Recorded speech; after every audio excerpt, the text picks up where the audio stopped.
Okay.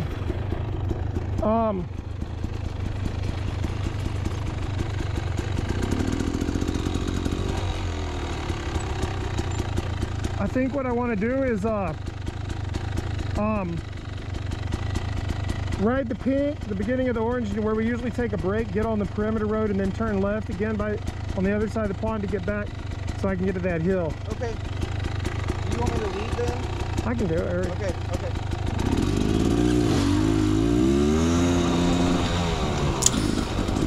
So this is going to be, I guess, sort of my review of the Beta Cross Trainer. Over the last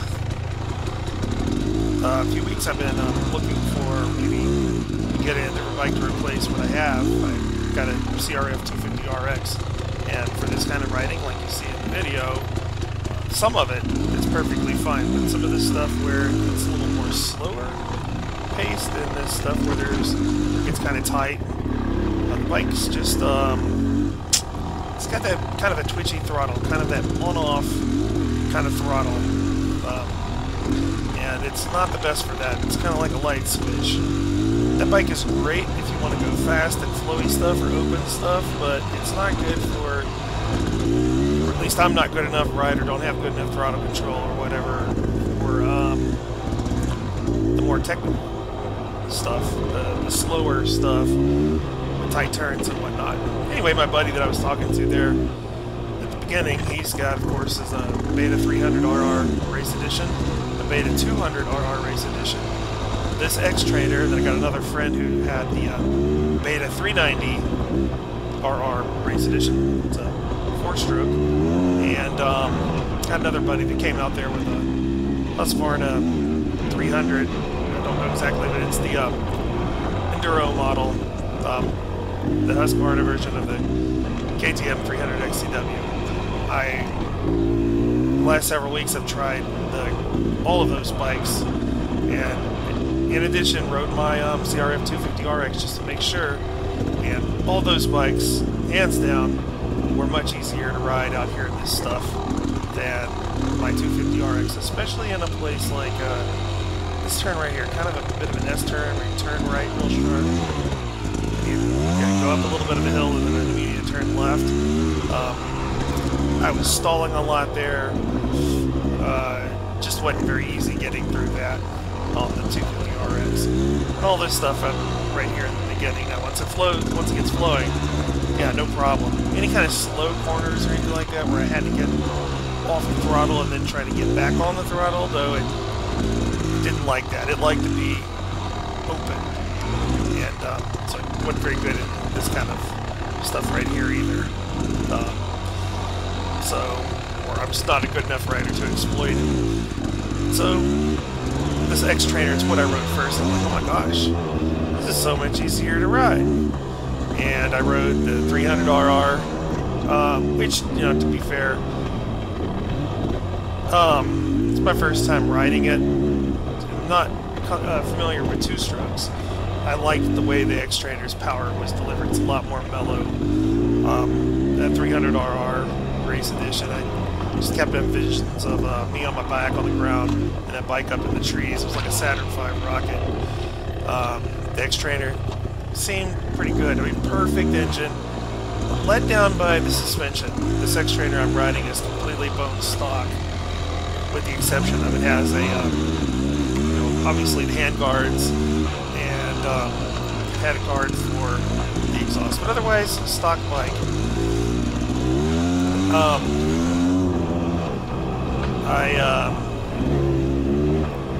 Anyway, right here, I accidentally stalled it. It starts right back up, so yeah, it's the only time I stalled riding it out here on this ride. Anyway, where was I? Oh yeah.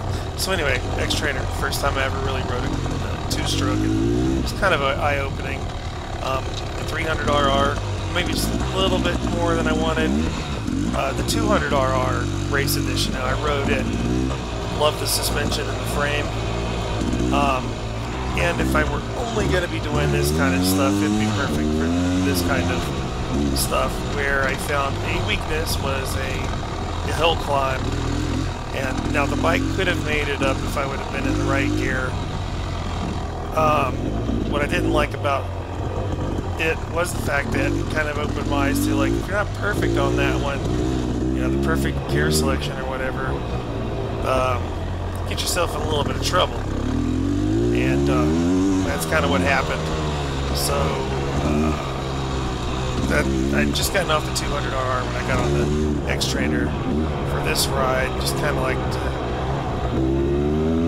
solidify my thinking that yes, so the suspension's not set up for my weight at all, and it's really soft suspension, enduro suspension. But I got on this, I wanted to push it as fast as I felt comfortable riding in this stuff anyway, and see is the suspension really holding me back that much.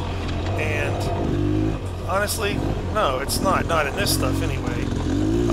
So I think I could get the XTrainer with springs for my weight, and I think I'd be quite happy. I know I'd be able to get up any of the hills with no problem. It's got plenty enough guts, and if I ever get to where I don't like that mellow power delivery, it's the same engine that's in the 300RR, just a different exhaust pipe. Maybe mess with the what's that, power valve or whatever that two strokes have. I could probably get it to restore that full power if I ever feel like I need that Saturn V rocket ship hit. We'll see. I got a long ways to go before I'm ready to ride something like that kind of power, because this is about my pace, and this bike's having no problem going the pace that I ride. Getting used to it, yeah, maybe eventually I will want more, but that's what's kind of good about the XTrainer over the 200RR, is it does have that potential for the increased power. Another plus on the side of the XTrainer over something like the 200RR or the 300RR with the power on the soft setting, which I tried that, and it was a lot more manageable for me. I'm one of those kind of guys with short legs and a long torso. I'm 47 years old. I'm not getting any younger. I got arthritis in my knees and stuff. The XTrainer's a little bit shorter, just a little bit, but that little bit makes all the difference. I know yesterday when I was getting on the 200RR to go for a ride on it, I was having a little bit of a hard time getting on the bike and throwing my leg over it. And some of the guys were laughing at me, saying this would make YouTube gold, you know, watching me try to get on the bike. Whereas the XTrainer, no problem whatsoever. Easy to mount and dismount. If I'm going to ride in some more technical terrain where getting off the bike might be something that's going to happen, getting on the bike needs to be as easy as possible too. And this is just an easy all-around bike for me. I also think because of the way it delivers the power, that it'd be a good ride for, it'd be a good bike to have on hand if a buddy came down and wanted to ride, and I'd let them ride the XTrainer out here. And at that point, I've got a CRF 450L, which I ride out here as well. That's a freaking beast and a handful to ride out here on this single track, but I can do it. I would not put an inexperienced rider on the CRF 450L riding a single track like this. But I could, and I can have fun doing it. I've done it plenty of times. If I had an inexperienced friend out riding an XTrainer, I'm sure they wouldn't be going that fast, and I probably wouldn't have a hard time keeping up with them on my 450L. In theory, I guess we'll have to see.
comparing the XTrainer to one of the other bikes I rode, my buddy's Husqvarna 300, it was also easy for me to get on and off of, and I like the power delivery on it as well, the smoothness of the engine. There was one glaring issue that I did not like about that bike.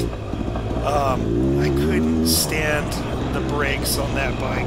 Maybe it's just a brand new bike, it's the first time it's been taken out and ridden, the brakes just weren't fully bedded in or something, but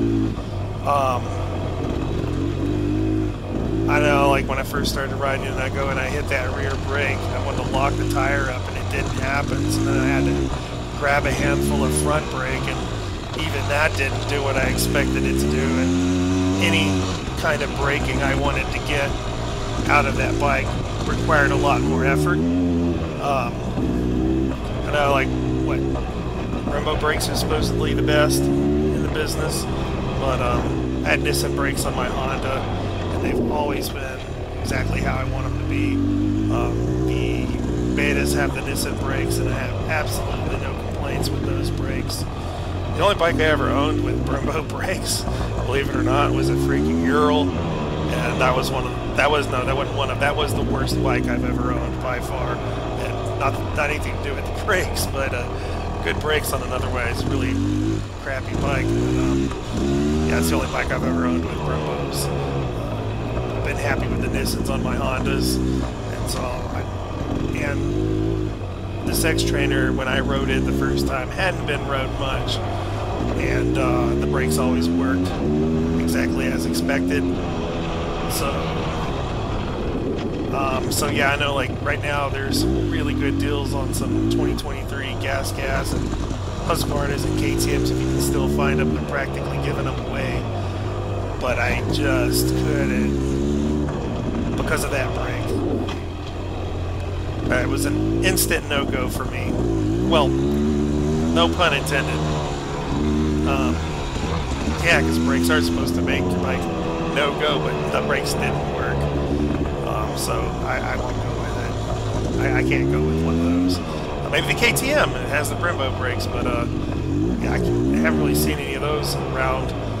But I have seen some gas, and I found out they use the Brake Tech brakes like Husqvarna, and I just, nah. I had heard other reviewers kind of wondering why Husqvarna uses the Brake Tech brakes, considering that's supposed to be the up-spec version of the KTM product.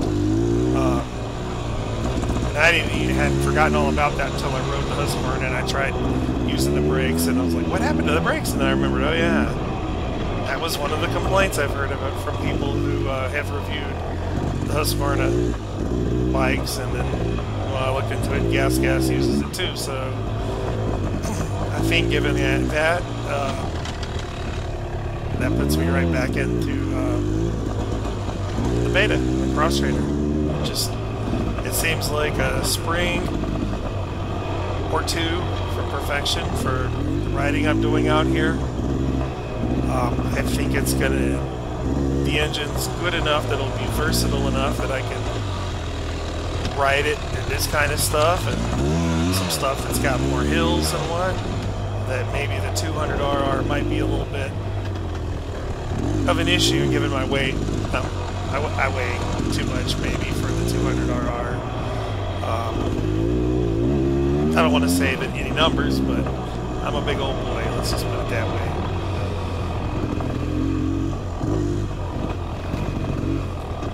I weigh more than the bikes I was test riding. How's that? And would I buy a XTrainer? Well, we'll see. If I had the money in my hand today, I'd probably go out and get one. If the bike dealership was open, I had the money in my hand. Stay tuned. We will see.